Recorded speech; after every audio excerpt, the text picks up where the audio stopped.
I am the accused, Daniel Borsati. The proof of allegation. Failure to address, rebut, or deny any allegation is failure to address, rebut, and deny all allegations. And by tacit procuration, this is authorization to upload this video and is the grammar for the avoidance of the perjury and contempt for this court and this video. There is no evidence contrary to these allegations. Affiant, me, believes no evidence exists. Affiant denies evidence exists. Affiant will accept only wet ink autographed counter affidavits by real men with first-hand knowledge, point for point, and the decision of a lawfully convened sheriff's jury of my peers to investigate and understand all players and affidavits and vacate this affidavit as proof these allegations are false. And I do swear, under penalty of perjury, that the foregoing was true and is correct to the best of my knowledge. I am the accused, Daniel Borsati. Yours truly, with the utmost integrity and honor and the America's lawful jurisprudence, the philosophy of law, or the science which treats of the principles of positive law and legal relations. The term is wrongfully applied these days. I come back to you as one of the people. I have reached this moment that I feel compelled to continue to share a story with you about what happened to me when I was unlawfully confined as a political prisoner in the Los Angeles Men's County Jail. This was from August 2015 through January 2016. However, this journey began many months prior. This is truly my opportunity to speak out against the repression that transpired against me since I was released. I thank you, the viewers, for viewing.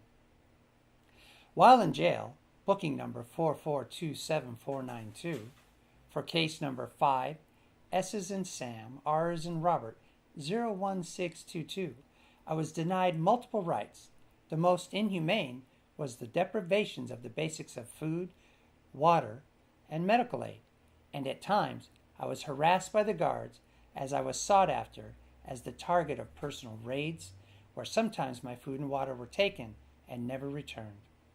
One of the weeks, I was forced to go without one drop of water and 0 peanuts, which meant no protein, for 5 days, which caused me to be extremely dehydrated to where I was unable to urinate or defecate for multiple days. As time passed, all of the verbal and written requests for food and water were ignored by the jail employees, eventually causing me to lose about 25 to 30 pounds. Not of fat, of muscle mass, in only 3 months. I was horrified after I was told by a sheriff that I would not receive a visit from any medical or dietary personnel until I became anorexic or dead. Day after day, I had practically begged the guards for food and water as I continuously was awakened by hunger pangs. These types of deprivations were caused by the lack of my First Amendment rights to a religious diet, which have been described only second worst to what has been told by the war vets who were starved almost to death during World War II, Vietnam, and other wars when they were captured. On other occasions, I was refused legal documents and visits to the law library, which all people are supposed to receive, especially people who are propria persona, resulting in the continuance of the deprivations of my Sixth Amendment, right to represent oneself, and many other protective rights were deprived. To further my unpleasant experience, I was continuously refused the basic inmate privileges which other inmates would receive, even inmates who were in jail for severe crimes and failure to roll one's window down more than halfway at a basic traffic stop. There were other situations created by the sheriff deputies as well, such as the refusal to use a toenail clipper for over 4 months and withholding documents from being filed with their superiors and Sheriff Jim McDonald. I bring this information to you, the people, as fearless as possible, even though the repercussions could be grave. with intentions that you become aware and do not allow this to happen to you or your loved ones. People need to know how unethical our judiciary system is and what we can do to stop the egregious acts against the people's protective rights. In addition, how some of the inmates are being treated by the guards throughout our jail systems. We realize that being in jail is no picnic, and the prisoners must have done something to deserve the ranks of inmates. However, the mice which run the corridors in the Los Angeles Men's County Jail, especially at night, ate and drank more water and food at times than I received.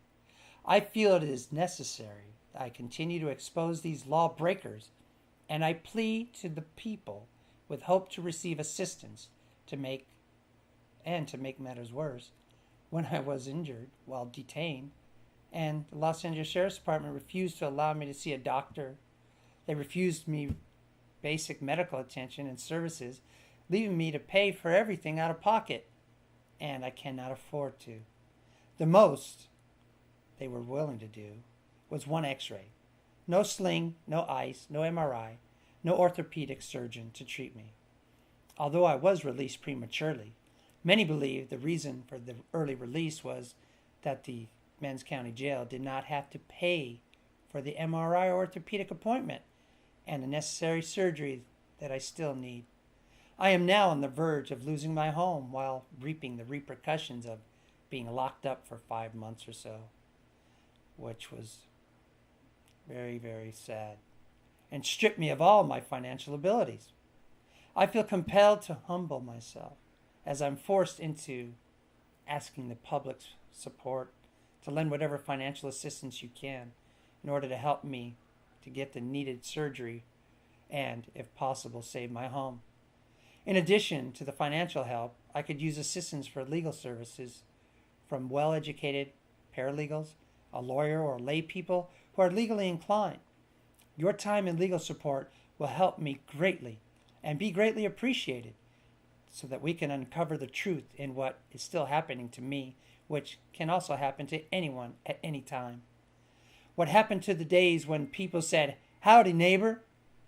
Freedom and due process, it used to have meaning, and the people were proud of saying they were Americans. To me, I am still proud to be one of the people. I just hope you, the people of the United States of America, are proud of being American. And we encourage you to subscribe below or make a comment. You know, it's all about creating value for our society. And we're only going to be able to do it if we all band together. And we need to do it one step at a time. So stay tuned.